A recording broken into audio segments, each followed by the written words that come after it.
ఓం నమో వెంకటేశాయ. అందరికీ నమస్కారం. ఈరోజు వీడియో శ్రీ వారాహీదేవి అమ్మవారి కథ. ఓం శ్రీ వారాహీదేవి నమః. ప్రతి సంవత్సరం ఆషాఢమాసంలో శుక్ల పాడ్యం నుంచి వారాహి నవరాత్రులు ప్రారంభమవుతాయి. 2024 జూలై 6 శనివారం శ్రీ క్రోధినామ సంవత్సరం ఆషాఢ శుక్ల పాడ్యమితో వారాహి నవరాత్రులు ప్రారంభమై 15 జూలై సోమవారంతో వారాహి నవరాత్రులు ముగియును.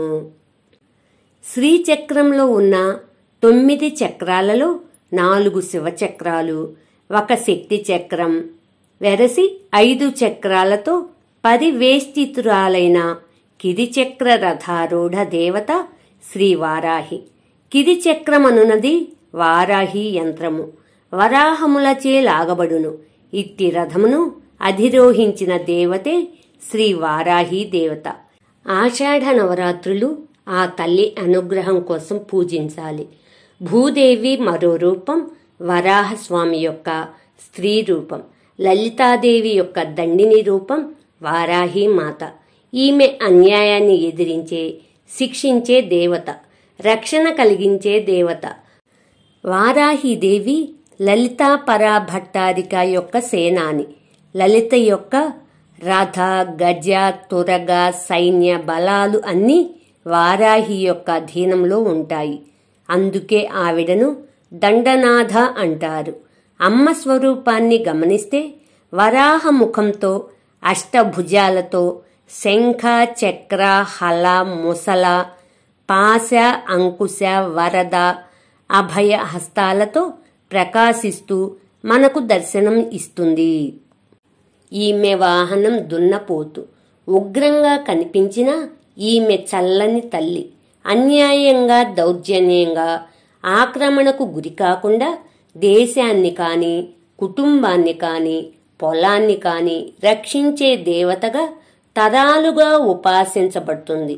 లలితా పరమేశ్వరి యొక్క 5 పుష్పబాణాల నుంచి ఉద్భవించిన శక్తుల వరాహ ముఖంతో ఆవిర్భవించిన శక్తి శ్రీ మహావరాహీదేవి. లలితాదేవి సైన్యానికి ఆమె సర్వ సైన్యాధ్యక్షురాలు. ఆమెకు ప్రత్యేక రథం ఉంది. దాని పేరు కిరిచక్రం. ఆ రథాన్ని 1000 వరాహాలు లాగుతాయి. రథసారథి పేరు స్తంభినీదేవి.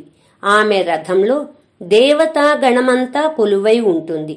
ముఖ్యంగా ఆయుర్వేద మూల పురుషుడైన ధన్వంతరి మరియు దేవ వైద్యులైన అశ్విని దేవతలు ఉంటారు. వారాహి అనగా భూదేవి, ధాన్యలక్ష్మి. మన పురాణాల ప్రకారం శక్తికి ఉన్న 7 ప్రతిరూపాలే సప్తమాతృకలు. వీరే బ్రాహ్మి, మాహేశ్వరి, కౌమారి, వైష్ణవి, వారాహి, ఇంద్రాణి, చాముండి.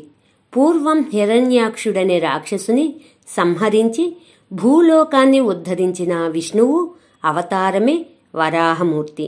ఆ వరాహమూర్తికి ఉన్న స్త్రీతత్వమే వారాహి అంటారు. లలితాదేవికి సైన్యాధిపతిగా వారాహిదేవిని వర్ణిస్తారు. విశుక్రుడిని ఈ తల్లి సంహరించింది. ఈ అమ్మవారిని ఆజ్ఞాచక్రంలో ధ్యానిస్తారు. లక్ష్మీ సహస్రనామ స్తోత్రంలో వారాహి ధరణి ధ్రువ అని లక్ష్మీని కీర్తిస్తారు. అంటే ఈమె లక్ష్మీ స్వరూపం. వారాహి పూజను సూర్యోదయానికి ముందు, సూర్యాస్తమయానికి తరువాత చేయాలి. ఈమె ఉత్తర దిక్కుకు అధిదేవత. ఈమె చేతిలో నాగలి, రోకలి ఉంటుంది. నాగలి భూమిని దున్ని సేద్యానికి సంకేతం. రోకలి పండిన ధాన్యాన్ని దంచి మనకు ఆహారంగా మారడానికి సంకేతం. ఇచ్ఛాశక్తి లలిత, జ్ఞానశక్తి శ్యామల, క్రియాశక్తి వారాహి. కేవలం రాత్రి వేళల్లో మాత్రమే పూజలందుకునే ఏకైక వారాహి స్వరూపంలో ఉన్న లక్ష్మీదేవి రూపం తాంత్రిక పూజలు చేసి ప్రసన్నం చేసుకుంటారు. వారాహిదేవిని శ్రీ విద్య సంప్రదాయంలో చేసే విధానం కూడా ఉంటుంది. త్రైలోక్య మోహన చక్రము, సర్వేశ పరిపూరక చక్రము, సర్వ సంక్షోభణ చక్రము, సర్వరోగహర చక్రము, సర్వానందమయ చక్రము అను 5 చక్రములు శ్రీ వారాహీదేవికి సంబంధించినవి. సాక్షాత్తు పరమశివుడు కొలువై ఉన్న కాశీ పట్టణానికి క్షేత్రపాలికగా వారాహీదేవిని కొలుస్తారట. చాలా చోట్ల శివుడే క్షేత్రపాలకుడుగా ఉంటాడు.